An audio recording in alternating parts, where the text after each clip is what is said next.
Alright, hello guys, I am back with another Remnant from the Ashes video, and I'm very excited to see that my last video is actually doing a lot better than I expected. Hopefully we can get those numbers up, because that's what I want. I want to be a main YouTuber from Remnant from the Ashes. I want to hopefully get sponsored by them if they like me enough. So far I have nothing but positive reviews for this game except for the final boss, which is what we're going to be talking about. So obviously spoilers ahead. Right now we don't want any spoilers because this weapon does contain for a certain boss in the game. And yeah, I just don't want to say any more there until you guys are for sure wanting to watch this video. So like I said, spoilers, if you guys are comfortable with it, watch it. If not, please click off. I don't want to get any hate for accidentally saying anything that's unnecessary. But obviously, if you are watching this video, you must come prepared with some form of spoilers. So right now, we're going to be taking a look at the Repulsor. Yes, this is the weapon that you get from the final boss. Now, let me just say that the final boss is not easy. Hopefully, I'm showing gameplay on the screen right now. And let me just say that this boss is probably the most difficult boss you guys are going to ever face right now. So let's just take a look at the weapon before I show gameplay of the boss, if anything. So right now it is a shotgun. It shoots like 5 fucking bullets actually no, 7 bullets in a small cylinder fucking shot, I guess, if that's the best way to say it. It does 100 damage with 1.8 rounds per second with a 5 magazine. Its accuracy is actually lower, being 25% of the bar.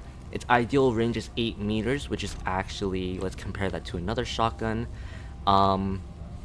which is actually about the exact same for any other shotgun. So yeah, its max ammo is 30, being considerably low compared to other guns, but obviously because of the shotgun, it's gonna have to be balanced somehow, and its critical hit chance is 5%, but as you guys know, with traits and rings, you can increase the critical chance.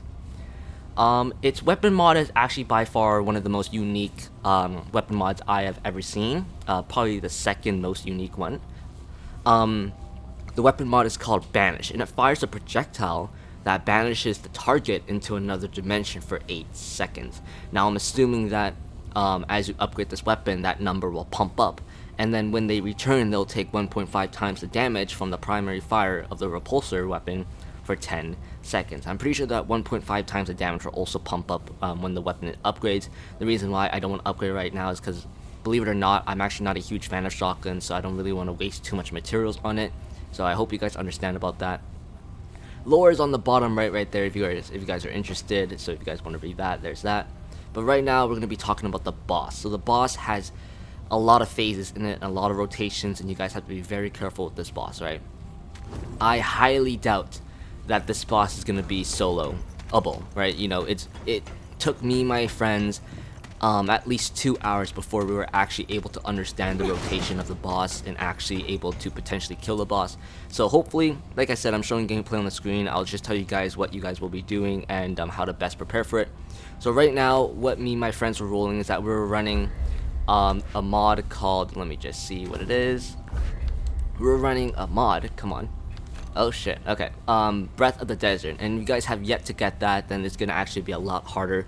Basically, you need something that will deal a lot of damage, right? Whether that be a shotgun, beam rifle, you just need something that can deal a lot of damage to the boss itself. For us, it was the beam rifle and the Breath of the Desert. This combo in particular was really good at destroying the boss, but if you guys don't have anything good in particular, try and have at least a strong shotgun with a strong secondary, because having a shotgun will help you guys significantly. So yes, the first phase, you're going to be fighting a boss called the Dreamer or some shit like that. He's basically a kid, and this boss is very glitchy. But before I explain the glitches, let me just say that so far this boss is going to be easy, at least on this part, the Dreamer part. He has a couple of attacks, and one of them being the main focus is his cannon launching thing. I'm hoping you guys are seeing it on gameplay right now, but basically he will stand still in the air and shoot a bunch of cannons at you, like motor cannons.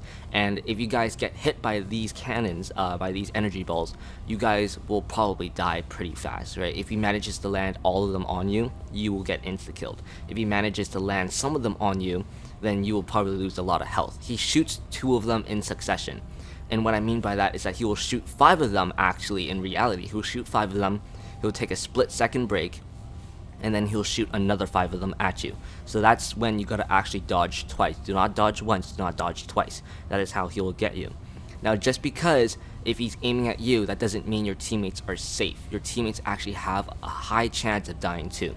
Not only can it shoot at you, but it can shoot at your other teammates too. So be careful, make sure if you're playing with a group, make sure to tell them that if he is shooting those energy balls, for everyone to be careful, because even though if he's aiming at you, his second motor strike, I guess we can say, could potentially be towards your teammate. Another attack that he's going to be doing is that he's going to slam on the ground and he's going to shoot this giant energy wave at the person who's pulling aggro. And then after when he's done doing that, he's going to do another one. So you got to, again, dodge twice. If you get hit by this thing, you're going to lose half your health. If you get hit by it again, guess what? You're going to fucking die. Another attack that's probably going to be one of the more dangerous ones, and actually if by far one of the most dangerous ones on his first phase, is he's going to be doing this vortex pull. Basically, he's going to hit the ground, he's going to spin extremely fast, and he's going to pull any nearby person towards him. Okay, you got to make sure that you dodge. You got to dodge. Even though if he's pulling you towards him, you got to dodge. Because if you get stuck in his little vortex, he's going to fucking kill you. So you got to dodge to not get in there. And then, once he's done doing his vortex, he's going to slam on the ground. That way he finishes anyone that's fool enough to use their stamina over and over again, right? So make sure that you be really careful with your stamina, because if you run out of stamina the moment he ends his vortex and you're right under him, he's gonna fucking finish you. Now, this is probably the most dangerous move that he has on his first phase, is because if anyone gets down on first phase, he's gonna be pulling that vortex move. And basically he rarely ever moves. So then basically, if he pulls the vortex move, the person who is down is going to be sucked in too. And he's going to be right on top of them, giving you no breathing chance to revive your teammate. It's going to be practically a wipe at that point. Second phase is where it gets the most hardest. This is going to be very, very unrelentless and unforgiving. You guys need to be extremely careful on this phase. Second phase, he regenerates and respawns as a stronger and much bigger boss. You guys will realize you guys are practically doing no damage to him at all. Now that is the reason being. If you guys have played Destiny and have fought Callus, then you guys will understand where I'm going to be going with this. So as you are fighting him, first thing he's going to do is that he's going to be shooting these energy balls at you. But these energy balls are going to be a lot bigger and a lot more dangerous. If you even get hit by like a couple of them, you're probably going to lose half your health. And these bitches track. So you got to make sure that you dodge when they're coming towards you. Now, just because he's aiming at you or you're pulling aggro, that doesn't mean he's not going to go for your teammates. So make sure that if he is shooting those energy balls, that your teammates are very well aware that even though if you're pulling aggro, they still have a chance of dying. Make sure you mention that to them, or at least if they don't know, tell them, right? Otherwise, that's mainly his only attack. That's the only thing he's going to be doing to you. Now, he will be spawning minions. He's going to be spawning about 8 to 10 of them. They're going to be the root minions, right? The ones that throw swords at you.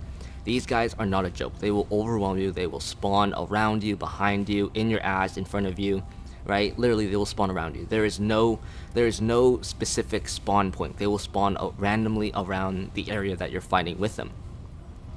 Now, the moment he usually does this, he's going to send one player into the dark dimension. Let's just call it the dark dimension, right? Hence the banish mod. So he's going to send a player into a dimension, and basically what that player does is that they're going to be extremely blindsided by the darkness, but everything's going to be highlighted in red, meaning their character and the enemy. In this mass amount of darkness, you're going to see a lot of enemies spawning around you, and then hopefully you're going to see a portal. Now, when I say hopefully, I'm going to explain why I say hopefully later, but your goal essentially is to kill at least 5. You gotta make sure that you kill 5, because any less than that, you're not gonna do enough damage to him. Basically, the more enemies you kill, you get these stacks, and these stacks are what's gonna be giving you the damage multiplier that's gonna allow you to damage the boss. Which is why Breath of the Desert is so essential, because of the fact that it does so much damage. If you have at least 5 plus stacks and you're using Breath of the Desert, especially since when you're doing damage to him, your mod regenerates crazy fast, and you can just constantly throw Breath of the Desert at him. But then in which case, if you don't, then at least having a nice mainstream damaging weapon will be just fine. So yeah, basically you gotta at least hopefully get 5 stacks and above. If you don't, you know, try and get as many as you can, and then go to the portal. And you gotta do this quite fast because you will slowly be losing health in the dimension. Each second you are there, you're gonna be losing health. Now here's the most difficult part. You can't stay in there for too long, because even though you can use any healing item, any item you want in there, you can technically stay longer to get more stacks. The longer you stay, the more enemies that will appear, and not only that, but stronger enemies will appear, meaning archers, cleavers, and even another boss will spawn in the dimension to try and kill you if you stay in there for too long. Now obviously this is a challenge for the more veteran players, because obviously the boss that spawns in the banished zone is the only time he will spawn in there. So obviously there's a chance, like, it's possible to kill the boss in there because it shouldn't be too hard, but that means you're gonna have to sacrifice all your ammo, all your healing items, and that technically means that you're gonna be fighting the boss by yourself while constantly losing health and constantly moving around enemies that are trying to kill you. It's not fun, and it's not easy. If you're trying to go for that, don't even bother going for the boss. Your main goal is probably just to kill the guy and dip. Otherwise than that, if you get teleported, and if you find no portal, this is a thing, it's a glitch. I'm pretty sure it's a glitch. But if you spawn in there and there's no portal, then what you have to do is that you have to try your best to get 5 kills, and then you gotta wait for your teammates to clear the aggro in their zone, and then just die. The reason why I say this is because for some reason there's a glitch with the final boss, and this happens to mostly all the players, right? This happened to me 5 times in a row. It's just completely ridiculous.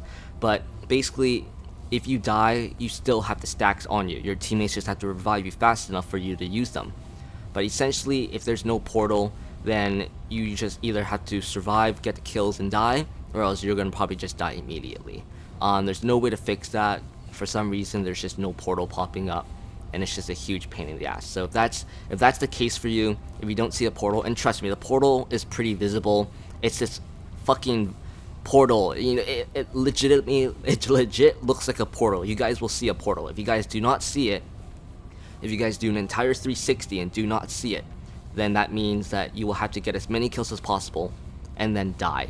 And the reason why I say that is because technically when you're in the dimension, there's not that much moving space. So it's either you see it or you don't see it. There is no mistaking, I gotta go here so that I can potentially see it because it's farther. No, the portal will be visible in all directions. If you simply don't see it, it means it's not there. It's a glitch. You're fucked up. You're gonna have to get 5 plus stacks, die, your team is gonna have to revive you, and then you're gonna have to damage the boss.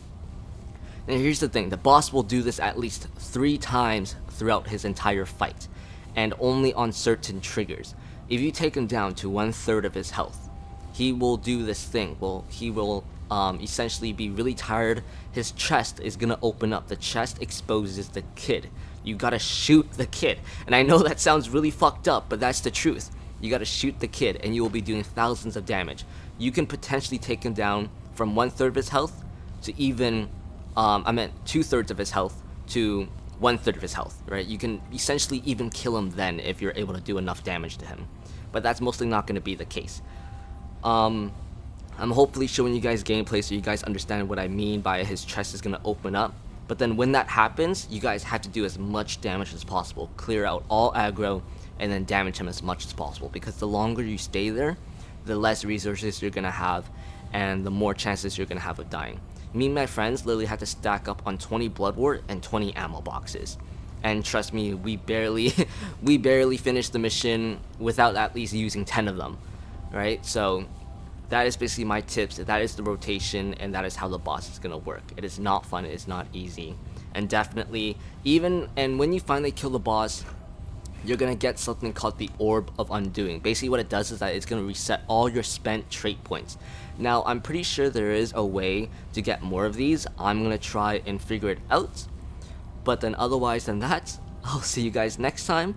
Here's some gameplay of me and my friends using the gun. I hope you guys enjoy this. Otherwise than that, I'll see you guys next time. Peace.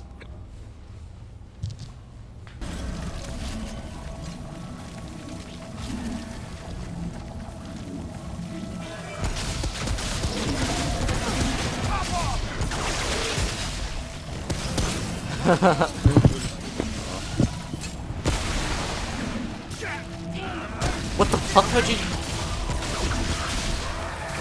Oh shit. Oh shit.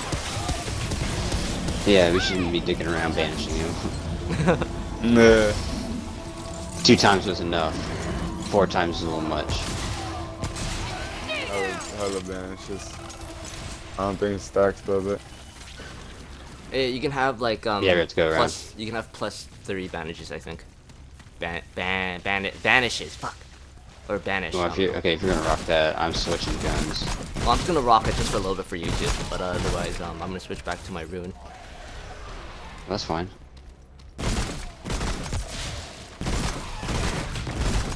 What the fuck? That bitch is unaccurate.